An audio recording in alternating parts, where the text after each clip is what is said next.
அனைவருக்கும் ஆன்லைன் மினியாவின் அன்பார்ந்த வணக்கங்கள். 2024 ஆண்டிற்கான எஸ்ஐ நோட்டிபிகேஷன் அப்படின்றது வர டிசம்பர் மாசம் வெளியிட போறாங்க. அதற்கான எக்ஸாம் அப்படின்றது வந்து ஏப்ரல் மாதம் நடக்கும் அப்படின்றது மாதிரி குறிப்பிட்டிருக்காங்க. கடந்த 4 ஆண்டுகளை ஒப்பிடும் போது இந்த வருஷம் வெளியிடக்கூடிய வேகன்சி அப்படின்னு பாத்தீங்கன்னா 1350க்கும் அதிகமான வேகன்சி. இது வந்து கடந்த ஆண்டு காட்டிலும் வந்து பாத்தீங்கன்னா 2 மடங்கு அப்படின்னு குறிப்பிடலாம். இது மாதிரியான சப் இன்ஸ்பெக்டர் எக்ஸாம் சம்பந்தமான A to Z டீடைல தான் இந்த வீடியோ பதிவுல நான் சொல்ல போறேங்க. இந்த வீடியோ பதிவை ஸ்கிப் பண்ணாம கடைசி வரைக்கும் பாருங்க. கண்டிப்பா உங்களுக்கு ஹெல்ப்ஃபுல்லா இருக்கும் அப்படின்றத நான் சொல்லிக்கிறேன். ஆன்லைன் மீடியா யூடியூப் சேனல்ல இது வரைக்கும் நீங்க சப்ஸ்கிரைப் பண்ணாம இருந்தீங்கன்னா சப்ஸ்கிரைப் பண்ணி பெல் ஐகானை கிளிக் பண்ணி வச்சுக்கோங்க. சரிங்களா? இந்த ஆண்டு 1350க்கும் அதிகமான வேகன்சி இருக்குன்னு குறிப்பிட்டிருக்காங்க. அப்ப இந்த 1350 வேகன்சி இருக்கிறதுனால இந்த ஆண்டு நடக்கக்கூடிய எஸ்ஏ எக்ஸாம்ல எல்லா வேகன்சியும் இன்க்ளூட் பண்றாங்க அப்படின்றது நம்மளால சொல்ல முடியுது. அதாவது டெக்னிக்கல் எஸ்ஐ, நான் technical SI, finger print SI, இது மட்டும் இல்லாம இங்க என்ன சொல்றாங்கன்னா இந்த தடவை அசிஸ்டன்ட் ஜெயிலர் எக்ஸாமையும் இந்த இதுல ஆட் பண்றாங்க அப்படின்றது மாதிரி குறிப்பிடுறாங்க. இதை நம்ம அபிஷியல் நோட்டிபிகேஷன் வந்தாதான் நம்மளால வந்து உறுதிப்படுத்த முடியும். ஆனா இவ்வளவு வேகன்சி வரதுக்கான காரணம் இதெல்லாம் இன்க்ளூட் பண்ணதுனால தான் அப்படின்றது மாதிரியும் ஒரு பேச்சு அடிபடுதுங்க. ஓகேங்களா? இந்த எஸ்ஐ எக்ஸாம் எழுதுறதுக்கான எலிஜிபிலிட்டி அப்படின்னு பாத்தீங்கன்னா ஏதாவது ஒரு டிகிரி அப்படின்றது வந்து நீங்க கம்ப்ளீட் பண்ணிருக்கணும் அப்படின்றது குறிப்பிட்டிருக்காங்க. இதுல வந்து டெக்னிக்கல் எஸ்ஏ, இதுக்கு அடுத்து ஃபிங்கர் பிரிண்ட் எஸ்ஏ, இதுக்கெல்லாம் வந்து பாத்தீங்கன்னா சின்ன சின்ன சேஞ்சஸ் இருக்கு. அதை நான் வந்து அபிஷியலா இருக்கிறத நான் உங்களுக்கு காட்டுறேன். அதே மாதிரி இதற்கான ஏஜ் லிமிட் அப்படின்னு பாத்தீங்கன்னா மினிமம் வந்து 20 அப்படின்றது குறிப்பிட்டிருக்காங்க. மேக்ஸிமம் வந்து 35. கம்யூனிட்டியை பொறுத்து இந்த ஏஜ் லிமிட் அப்படின்றது வந்து சேஞ்சஸ் ஆகுது. ஓகேங்களா? இப்போ நம்ம அஃபிஷியல் பேஜில் நம்ம இதெல்லாத்தையுமே நான் ஒருதே காட்டுறேன். சரிங்களா? இதுதான் அஃபிஷியல் பேஜ். இதில் பார்த்தீங்கன்னா தெரியும், sub inspector of police technical அப்படின்னு பார்த்தீங்கன்னா மினிமம் வந்து 20, மேக்ஸிமம் வந்து 30 இருக்கணும். சரிங்களா? அதில் வந்து மினிமம் வந்து second class diploma in electronics and communication இன்ஜினியரிங்ல வந்து முடிச்சிருக்கணும் அப்படின்றது குறிப்பிட்டிருக்காங்க.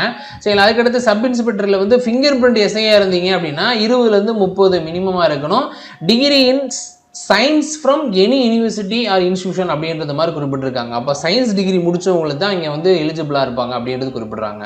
இப்போ ஏஜ் ரிலாக்ஸேஷனை பொறுத்தளவில் வந்து பார்த்தீங்கன்னா சப் இன்ஸ்பெக்டர் வந்து டெக்னிக்கலாக இருந்தீங்கன்னா 32 அப்படின்றது குறிப்பிடுறாங்க. இது வந்து பிசி முஸ்லீம், எம்பிசி, டிஎன்சிக்கு. அதே மாதிரி வந்து பார்த்தீங்கன்னா sub inspector of police finger பிரிண்டாக இருந்தீங்கன்னா 32 அப்படின்றது குறிப்பிட்டிருக்காங்க. இதே எஸ்சி, எஸ்சிஏ, எஸ்டிஏ இருந்தீங்க அப்படின்னா மேக்ஸிமம் ஏஜ் லிமிட் வந்து 35 அப்படின்றதையும் குறிப்பிட்டிருக்காங்க. மென் அண்ட் உமனுக்கான ஹைட் ரேஞ்சையும் வந்து இங்கே வந்து குறிப்பிட்டிருக்காங்க அப்படின்றத நம்ம பார்க்கலாம். ஓகேங்களா? இதில் வந்து ரிலாக்ஸேஷன் வந்து பார்த்தீங்கன்னா டெஸ்ட் விடோவாக இருந்தீங்க அப்படின்னு பார்த்தீங்கன்னா 37 அப்படின்றதையும் குறிப்பிட்டிருக்காங்க. எக்ஸ் சர்வீஸ் மேனாக இருந்தீங்கன்னா 47 அப்படின்றது அதிகபட்ச வயது வரம்பாக இங்கே குறிப்பிட்டிருக்காங்க. ஓகேங்களா? இப்போ இது வந்து ஏஜ் லிமிட் எலிஜிபிலிட்டிக்கு நான் இந்த கேட்டகரி இருக்கு அப்படின்றத நம்ம பார்த்துட்டோம். ஓகேங்களா? சிலபஸை பொறுத்தளவில் இங்கே பார்ட் 1, பார்ட் 2 அப்படின்றது மாதிரி பிரிக்கிறாங்க. பார்ட் 1 அப்படின்றது வந்து பார்த்தீங்கன்னா தமிழ் எலிஜிபிலிட்டி டெஸ்ட்டு. ஓகேங்களா? இதில் நம்மளுக்கு 100 கேள்விகள் அப்படின்றது மாதிரி நம்மளுக்கு கேள்வித்தாள்கள் வந்து அமையும். அதுக்கடுத்து பார்ட் 2 அப்படின்றத வந்து அவங்க வந்து மெயின் ரிட்டன் எக்ஸாம் அப்படின்றது மாதிரி குறிப்பிடுறாங்க. பார்ட் ஏ அப்படின்றதுல ஜென்ரல் நாலேஜில் வந்து 80 கேள்விகள் அப்படின்றது மாதிரியும் 40 மார்க். ஓகேங்களா? அப்போ வந்து 0.5 அப்படின்றது மாதிரி குறிப்பிடுறாங்க. சைக்காலஜி டெஸ்ட்டில் வந்து 60 கொஸ்டின் 30 மார்க்கு அப்படின்றது மாதிரி. ஓகேங்களா? இதுதான் ஓவராலாக கொடுத்துருக்காங்க. சரிங்களா? அப்போ கட் ஆஃப் அப்படின்றத பொறுத்தளவில் கடந்த ஆண்டு வந்து பார்த்தீங்கன்னா எல்லாத்துலேயும் ஆவரேஜாக வந்து கூடுதலாக தான் குறிப்பிட்டிருக்காங்க. அதையும் வந்து அஃபிஷியல் பேஜ்லேயே குறிப்பிட்டிருக்காங்க. அதையும் நீங்கள் நார்மலாகவே பார்க்கலாம். ஓகேங்களா? இப்போ இதுக்கு இந்த வருடத்திற்கான நோட்டிஃபிகேஷன் வந்து எப்போ வரும் அப்படின்றது குறிப்பிட்டிருக்காங்க பார்த்தீங்கன்னா டிசம்பர் மாதம் 2024 அப்படின்றது குறிப்பிட்டிருக்காங்க. 2023 நடந்த எஸ்ஏ எக்ஸாமுக்கான ரிசல்ட் அப்படின்றது வந்து நம்மளுக்கு டிலே ஆயிடுச்சு. கடந்த மாதம் தான் நம்மளுக்கு வெளியிட்டிருக்காங்க. ஓகேங்களா? அக்டோபர் மாதம் தான் வெளியிட்டிருக்காங்க. அதற்கான காரணம் அப்படின்னு பார்த்தீங்கன்னா ரிசர்வேஷன் அப்படின்றதுல போய் கோர்ட் வரைக்கும் போயிட்டு அதுக்கப்புறம் ஜட்ஜ்மெண்ட் வந்து அதுக்கடுத்து ரீ மெடிக்கல் போட்டு மறுபடியும் ரீ லிஸ்ட் எடுத்து அதுக்கப்புறம் தான் அவங்களுக்கு வந்து ரிசல்ட்டே வெளியிட்டாங்க. அதனால டிலே ஆயிடுச்சு. 2024க்கான நோட்டிஃபிகேஷன் அப்படின்றது டிசம்பர் மாதம் தான் வெளியிட போறாங்க அப்படின்றது குறிப்பிட்டிருக்காங்க. சரிங்களா? அதே மாதிரி இதற்கான எக்ஸாம் அப்படின்றது வந்து ஏப்ரல் மாதம் 2025 அப்படின்றதையும் குறிப்பிட்டிருக்காங்க. ஓகேங்களா? இப்போ 2025 அப்படின்றது பார்த்தீங்கன்னா இங்க இருந்து நம்ம பார்க்கும்போது நம்மளுக்கு முழுமையா வந்து இங்கே அதாவது நான் நவம்பர்லேருந்து நான் சொல்றேன், டிசம்பர், ஜனவரி, பிப்ரவரி, மார்ச், ஏப்ரல். ஓகேங்களா? கரெக்டா 5 மாதங்கள் இருக்கு. 5 மாதங்கள், அதாவது இதுவரைக்கும் நீங்க படிக்காம இருந்தீங்கன்னா கூட இந்த நிமிஷத்துல இருந்து நீங்க ஸ்டார்ட் பண்ணீங்க அப்படின்னா கூட நம்மளால இந்த எஸ்ஏ எக்ஸாமை கிளியர் பண்ண முடியும். அதே மாதிரி நான் சொல்றேன், வேகன்சி வந்து கடந்த 4 ஆண்டுகளை காட்டிலுமே வந்து பார்த்தீங்கன்னா இதுதான் அதிகம். இப்போ 2019 அப்படின்னு எடுத்துக்கிட்டீங்கன்னு பார்த்தீங்கன்னா 19ல் வெறும் 968 வேகன்சி தான் கொடுத்துருந்தாங்க. 2022 அப்படின்னு பார்த்தீங்கன்னா 438 வேகன்சி தான். அதுக்கடுத்து 23 எடுத்துக்கிட்டிங்கன்னா 750 வேகன்சி தான் கொடுத்துருந்தாங்க.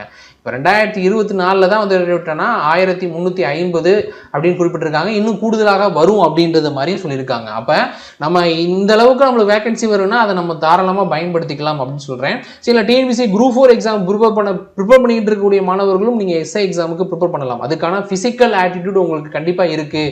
ஃபிசிக்கலாக நான் கிளியர் பண்ணிடுவேன் அப்படின்னா தாராளமாக நீங்கள் எழுதலாம். கண்டிப்பாக உங்களால் கிளியர் பண்ண முடியும்.